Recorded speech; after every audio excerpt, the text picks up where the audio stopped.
Scarlet Witch has a long history in the comics, and with WandaVision, she's finally getting her turn on the center stage of the Marvel Cinematic Universe. But even when she was more of a background player, the MCU has been dropping Easter eggs about her long history in Marvel Comics. It can sometimes take a while for Marvel Cinematic Universe characters to take on the colorful names of their comic book counterparts. For example, Rhodey was only offhandedly referred to as a War Machine, Tony Stark in Iron Man 2. And he didn't officially assume that moniker until Iron Man 3. Wanda Maximoff, on the other hand, has never been called Scarlet Witch in any MCU film, although she did finally acquire the name in an episode of WandaVision. This is chaos magic, Wanda. And that makes you the Scarlet Witch. Prior to that Disney Plus program, the closest audiences had gotten to seeing Wanda Maximoff being called Scarlet Witch came during a small piece of dialogue in Avengers Age of Ultron. In a scene when Tony Stark tries to calm Hulk down after he's been enraged by Wanda Maximoff's superpowers, Stark makes an early nod to Wanda's comics name. That little witch is messing with your mind. You're stronger than her, you're smarter than her, you're Bruce Banner. Wanda never referred to herself as any kind of witch during her subsequent film appearances, but it seems likely that after WandaVision, she'll own her superhero alter ego. Marvel Studios chief Kevin Feige promised audiences that WandaVision would see the character finally become Scarlet Witch. Wanda was introduced to the Marvel Cinematic Universe before Disney purchased Fox, which meant significant portions of her comics backstory needed to be changed. Because Wanda in the comics was both supposedly a mutant and a mainstay on the Avengers team, both companies had the rights to use the character on screen. However, both studios were restricted on what they could do with Wanda, as well as her brother Pietro Maximoff, aka Quicksilver. For Marvel Studios, this shared custody agreement meant that they could use Wanda but couldn't make her a mutant, or obviously the daughter of Magneto. Thus, while Wanda still has a twin brother named Pietro Maximoff in the MCU, her parents are normal human beings. Another part of her origin story that was altered, the MCU's version of Wanda hails from the European country of Sokovia, rather than her original comic book country of origin, Transia. Though the names of the countries have changed, Sokovia bears more than a passing resemblance to Wanda's original homeland. Like Transia, Sokovia is a fictional Eastern European country rife with political turmoil, making it a subtle nod to Wanda Maximoff's original home for comics fans. Not all superheroes start out as superheroes. Some start out like Tony Stark, arrogant people so blinded by their own wealth that they can't see how their actions affect others.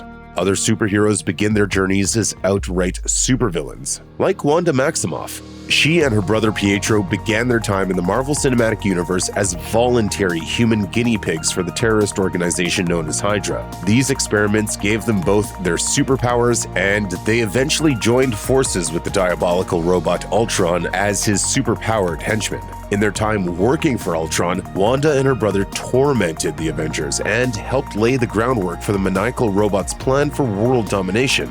While this is different from the duo's origin story in the comics, it isn't a complete change. Wanda also started out as a villain there as well. There, she and Pietro, as the children of Magneto, were critical figures in the Brotherhood of Mutants and frequently fought the X-Men.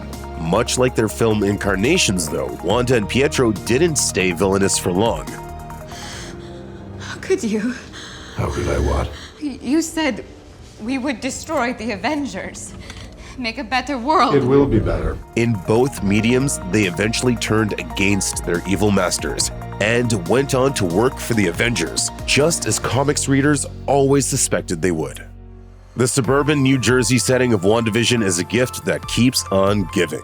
On the surface, it allows the show to pay homage to classic sitcoms, many of which also take place in the suburbs. It works for the show, but it wasn't just invented for TV. This superhero duo's New Jersey roots actually go all the way back to an offbeat storyline in the 1985 comic series The Vision and the Scarlet Witch. In that series, the couple moves to the New Jersey suburbs after getting married to enjoy a life together. Unfortunately, it isn't that easy. The locals aren't happy with a human-android marriage happening in their community.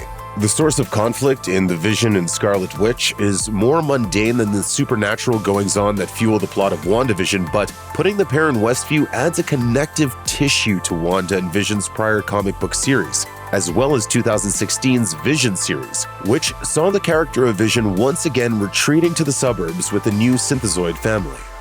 In the MCU, Hawkeye and Wanda Maximoff have developed a close bond since meeting in Avengers Age of Ultron. Their first big meeting didn't seem to signal that dynamic though, as it entailed Wanda, still working as a minion of Ultron, trying to sneak up on Hawkeye only for the Archer to plug an electric arrow onto her forehead. However, the two superheroes grew closer once Wanda defected to the Avengers. This was solidified by the climax of Age of Ultron, which saw Hawkeye giving Wanda a big speech about what it means to be an Avenger. Okay, look, the city is flying. We're fighting an army of robots. And I have a bow and arrow. None of this makes sense. His rapport with Wanda took on a paternal sense of protection after her brother Pietro sacrificed himself to save Hawkeye. Just like that, she had lost the only family she had left in the world. So, Hawkeye stepped in to help her feel like she still had somewhere she belonged. The pair has also had a close bond in the comics, though it's been more complicated there. Instead of having paternal feelings for Wanda in the comics, Hawkeye sees her more as a romantic interest, at least until Vision shows up in her life. While their relationship has been altered for the movies, Hawkeye and Wanda's closeness in the MCU echoes the comics that came before it. Though WandaVision marks the first time Wanda Maximoff has used her superpowers to create a persistent alternate reality in the Marvel Cinematic Universe, it's something she's accomplished in the comics before, more than once. Her abilities in this department were most famously the crux of the comic book storyline House of M, which was penned by Brian Michael Bendis in 2005. Here, Wanda, much like in WandaVision, is in a period of deep emotional distress, though in House of M, her grief is the result of losing her children, not losing Vision. To cope with her crushing sadness, Wanda decides to escape by creating her own alternate reality. This decision doesn't just impact Wanda, though. It sends the entire Marvel Universe into chaos, creating a world run by mutants under the cold rule of the family of Magneto. When the rest of the heroes in the Marvel Universe wake up to what's going on, they're forced to come together to stop Wanda at any cost and set the world right again. Looking at House of M's broad strokes, it's clear WandaVision takes cues from this comics event, including the emphasis on Wanda navigating very real emotional problems through her superpowers.